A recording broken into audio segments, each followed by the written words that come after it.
श्री राधा रमन लाल की जय। स्वाध्याय की श्रृंखला के अंतर्गत हमने द्वितीय अध्याय प्रारंभ किया था। तो चलिए आज के उस सत्र को हम प्रारंभ करते हैं, जिसके अंतर्गत सूत उवाच हमने अपने पिछले सेशन में देखा था। तो वहीं से हम आज के इस स्वाध्याय के सत्र को प्रारंभ करें। छुच्छामौ तो निरीक्ष्यैव छुच्छामौ तौ निरीक्ष्यैव पुनः स्वापपरायणौ ऋषिश्चिन्ता परो जाता किं विधेयं मयेति च अहो निद्रा कथं याति वृद्धत्वं च महत्तरं चिन्त्यन्निति गोविन्दं स्मार्यामास भार्गव व्योमवाणी तदैवा मुन्मारिषे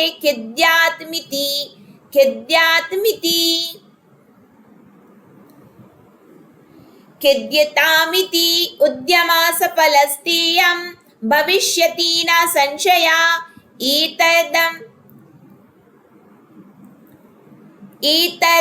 एतदर्थं तु सत्कर्म सुरेर्षि त्वं समाचर तत्ते कर्माभिधास्यन्ति साधवा साधुभूषणा सत्कर्मणि कृते तस्मिन् सा निद्रा वृद्धतानयो गमिष्यति क्षणात् भक्ति सर्वथा प्रसरिष्यति इत्याकाशवचा स्पष्टं तत्सर्वैरपि विश्रुतं नारदो विस्मयं लेभि नीदं ज्ञातमिति ब्रुवन्।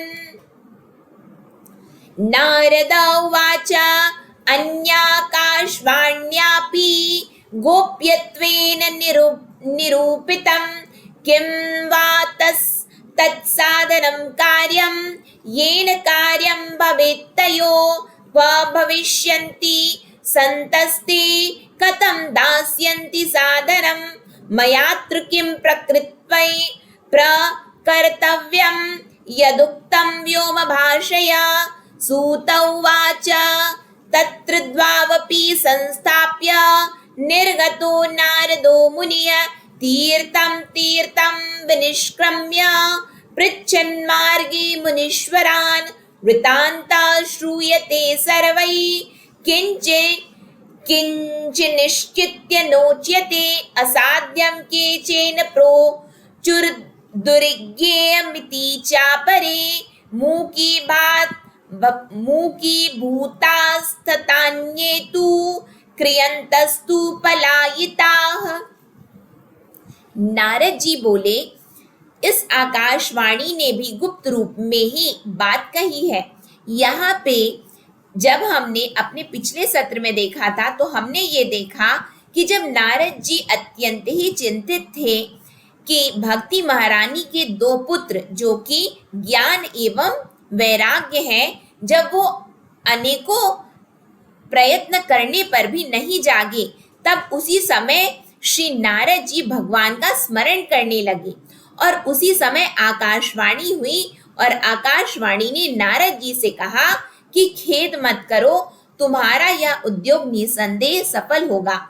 और उस आकाशवाणी ने विभिन्न प्रकार की बातें बताई, जिसके अंतर्गत यह आकाशवाणी वहां सभी को सुनाई दी थी और इससे नारद जी को बड़ा विस्मय हुआ और वे कहने लगे, मुझे तो इसका कुछ आशय समझ में नहीं आया, क्योंकि आकाशवाणी ने कहा था कि देवर्षे इसके लिए तुम एक सत्कर्म करो और वह कर्म तुम्हें संत शिरोमणि महानुभाव बताएंगे। उस सत्कर्म का अनुष्ठान करते ही क्षण भर में इनकी नींद और वृद्धावस्था चली जाएगी तथा सर्वत्र भक्ति का प्रसार होगा। तो वो कौन सा ऐसा सत्कर्म है और कौन से संत शिरोमणि महानुभाव बताएंगे, इस बात को लेकर के नारद जी चिंतित हुए और यही बात यहाँ पे बताई गई है कि नारद जी बोले कि इस आकाशवाणी ने भी गुप्त रूप में ही बात कही है। यह नहीं बताया कि वह कौन सा साधन किया जाए जिससे इनका कार्य सिद्ध हो। वे संत न जाने कहाँ मिलेंगे और किस प्रकार उस साधन को बताएंगे। अब आकाशवाणी ने जो कुछ कहा है उसके अनुसार मुझे क्या करना चाहिए। सूत जी कहते हैं, सौनक जी, तब ज्ञान वैराग्य दोनों को वहीं छोड़कर नारद मुनि वहां से चल पड़े और प्रत्येक तीर्थ में जा जाकर मार्ग में मिलने वाले मुनीश्वरों से वह साधन पूछने लगे। उनकी उस बात को सुनते तो सब थे, किंतु उसके विषय में कोई कुछ भी निश्चित उत्तर न देता। किन्हीं ने उसे असाध्य बताया, कोई बोले इसका ठीक ठीक पता लगाना ही कठिन है, कोई सुनकर चुप रह गए और कोई तो अपनी अवज्ञा होने के भय से बात को टाल टूल कर खिसक गए। त्रिलोकी में महान आश्चर्यजनक हाहाकार मच गया। लोग आपस में कानाफूसी करने लगे। भाई, जब वेद ध्वनि, वेदांत घोष और बार बार गीता पाठ सुनाने पर भी भक्ति, ज्ञान और वैराग्य ये तीनों नहीं जगाए जा सके, तब और कोई उपाय नहीं है। स्वयं योगीराज नारद को भी जिसका ज्ञान नहीं है, उसे दूसरे संसारी लोग कैसे बता सकते हैं। इस प्रकार जिन जिन ऋषियों से इसके विषय में पूछा गया, उन्होंने निर्णय करके यही कहा कि यह बात दुस्साध्य ही है। हाहाकारो महानिसित त्रैलोक्ये विस्मयावह, वेद वेदांत घोषैश्च गीत पाठैर विबोधितम्, भक्ति ज्ञान विरागाणां नोदतिष्ठत्रिकं यदा, उपायो नापरोस्तीति कर्णे कर्णे जपञ्जना, योगिना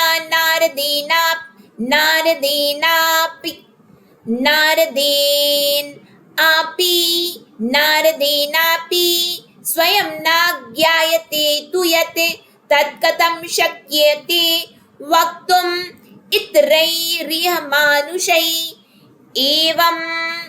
एवं ऋषि गणैः पृष्टैर्निर्णीयोक्तं दुरासदं, ततश्चिन्तातुरासोऽथ बदरी वनम् आगतः,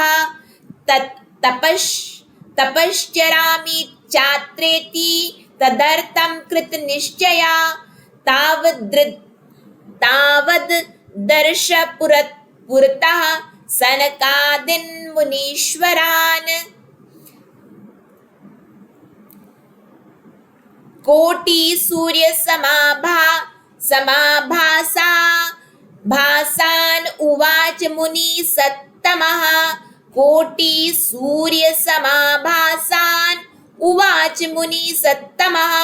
नारद उवाच, इदानीं भूरि भाग्येन भवद्भिः संगमो भवते, कुमारा ब्रुवतां शीघ्रं कृपां कृत्वा ममोपरि। भवन्तो योगिनः सर्वे बुद्धिमन्तो बहुश्रुताः, पंचहायेन संयुक्ता पुरवेशामपि पूर्वजा, सदा वैकुण्ठनील्या हरिकीर्तन तत्परा, लीलामृतरसोन्मत्ता कथाम आत्रैक जीविनः। हरिः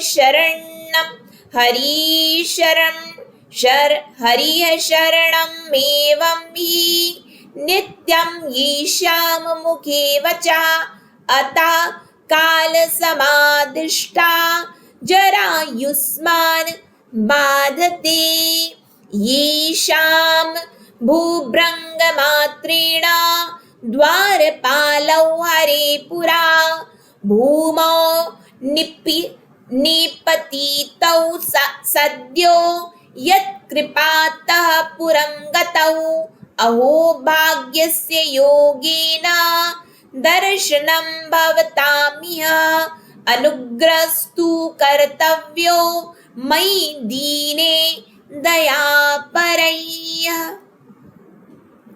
तब नारद जी बहुत चिंतातुर हुए और बद्री वन में आए। ज्ञान वैराग्य को जगाने के लिए वहां उन्होंने यह निश्चय किया कि मैं तप करूंगा। इसी समय उन्हें अपनी समान करोड़ों सूर्यों के समान तेजस्वी सनकादि मुनीश्वर दिखाई दिए। उन्हें देखकर वे मुनि श्रेष्ठ कहने लगे। नारद जी ने कहा, महात्माओं, इस समय बड़े भाग्य से मेरा आप लोगों के साथ समागम हुआ है। आप मुझ पर कृपा करके शीघ्र ही वह साधन बताइए। आप सभी लोग बड़े योगी, बुद्धिमान और विद्वान हैं। आप देखने में 5-5 वर्ष के बालक से जान पड़ते हैं, किंतु है पूर्वजों के भी पूर्वज। आप लोग सदा वैकुंठ धाम में निवास करते हैं, निरंतर हरि कीर्तन में तत्पर रहते हैं। भगवल भगवल लीला मृत का रसास्वादन कर सदा उसी में उन्मत्त रहते हैं और एकमात्र भगवत कथा ही आपके जीवन का आधार है। हरि शरणम, भगवान ही हमारे रक्षक है। यह वाक्य मंत्र सर्वदा आपके मुख में रहता है।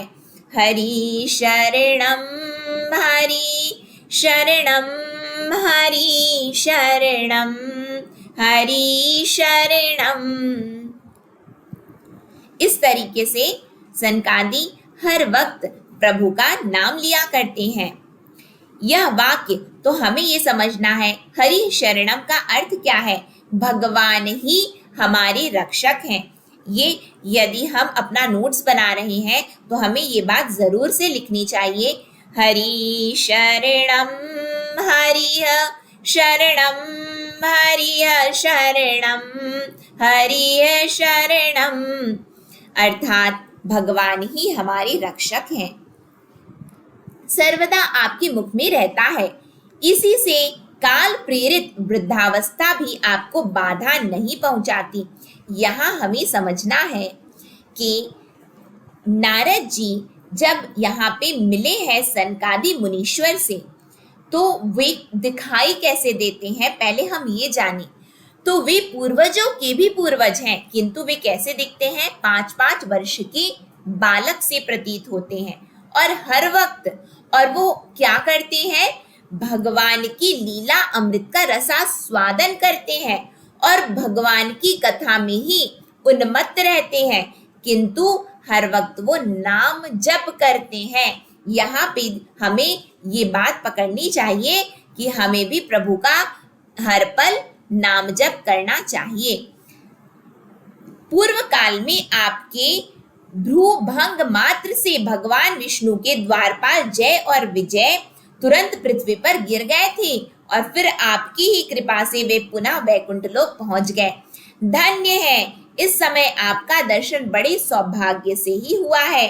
मैं बहुत दीन हूँ और आप लोग स्वभाव से ही दयालु हैं, इसलिए मुझ पर आपको अवश्य कृपा करनी चाहिए। यहाँ श्री नारद जी सनकादि मुनीश्वर से प्रार्थना करते हैं। इसके आगे का सत्र और इसके आगे का पाठ हम अपने अगले स्वाध्याय के सत्र में देखेंगे। तब तक के लिए आप सभी को श्री राधे।